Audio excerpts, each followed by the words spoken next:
What if a company providing a key utility decided that it would not supply people who don't share its politics? It sounds mad, doesn't it? After all, it's not a business's job to judge its customers.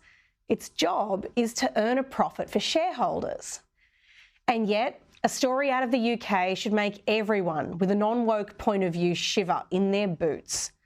Because the denial of financial services to those who hold different political views to the official bank position is rearing its ugly head.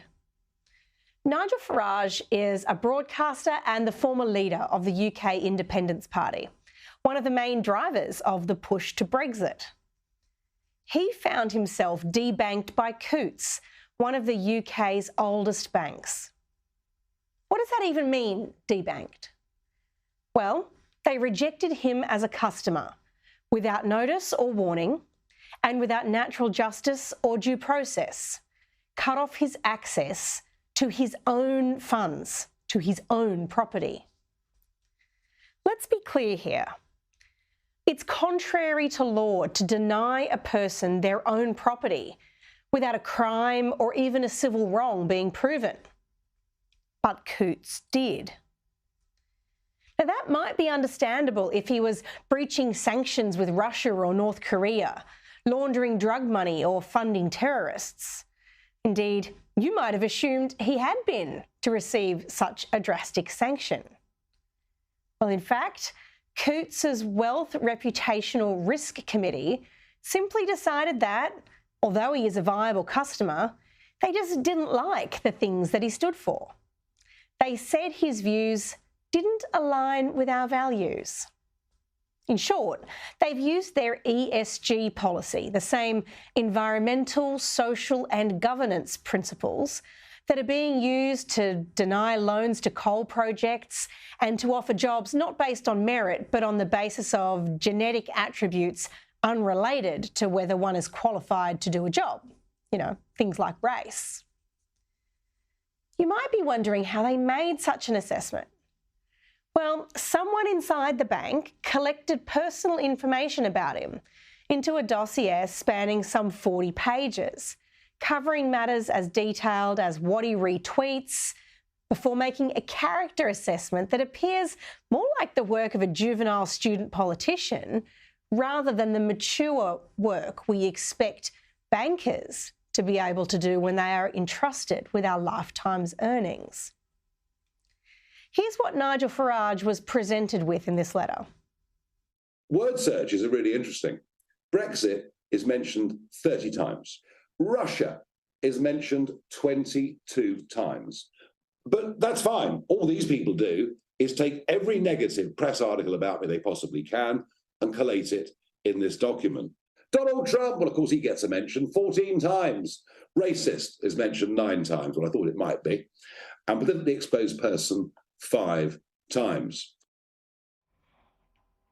So not only is the bank using a political measure of whether customers are worth having, but they're also collecting private information belonging to customers without their knowledge to facilitate these absurd decisions. Now, this isn't just happening to Nigel Farage. Journalist Simon Heffer had his super contribution rejected for being Nigel's friend. So now super funds collect data on who you have dinner with a few times a year. Really? More and more examples are emerging. Now, you might think this is a peculiarly British problem, but it's seeping in here too. Australian Crispin Revere found his accounts frozen by Westpac for depositing a cash sum well below the reporting limits for AUSTRAC and unable to use any of his own property held by the bank until he accounted for where it had come from and how it was earned. Frankly, if it's not criminal, it's not the bank's business, and it's not needed to comply with any laws. With our economy becoming cashless, something the banks have been enthusiastically pushing, I might add, this means that with a keystroke, a bank can effectively excommunicate a person from the economy.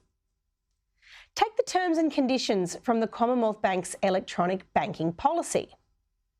In these, The Commonwealth Bank reserves the right to suspend or discontinue your access if you engage in conduct that, in their opinion, just their opinion, to the extent that a bank is capable of an opinion, is offensive or promotes mental harm. Now, in a sensible world, these might not empower overreach, but that's not the world we're living in, as Mr Farage's example shows. We're living in a world where, in the name of ensuring we don't promote mental harm, right-thinking people are forced to call biological men women and vice versa. Not on board? The CBA has the right to cut off your service. It's just one of many potential grounds it could use to justify excommunicating a customer for their political views. Westpac's terms are really broad too. It says that Westpac can suspend or terminate any access method to any of your accounts without notice whenever they reasonably believe your access should be suspended or terminated. Well, I guess there's a requirement that it be reasonable, but that's the only limit on what is an extraordinarily broad power. And it's not much. And what passes for reasonable these days often defies common sense. Now, all the major banks I checked out had some version of these provisions. And if you're thinking, well, big deal, consider what this means now that so much of the economy is cashless.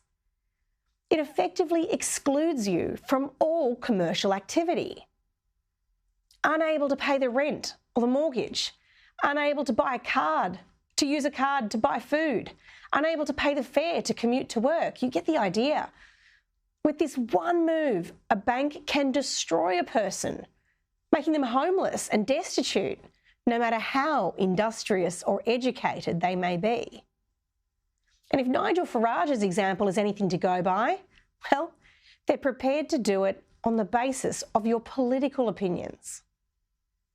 Now, when I was at law school all those years ago, I was taught that it was the duty of a director or officer of a company to act at all times in the interests of the company, which ultimately means its shareholders. CEOs who use ESG policies to take uncommercial decisions to make woke political points aren't doing that. And really, they should be prosecuted for a criminal breach of duty. And if the law as it currently stands isn't strong enough to support that, well, quite frankly, in the interests of all of us, it should be amended.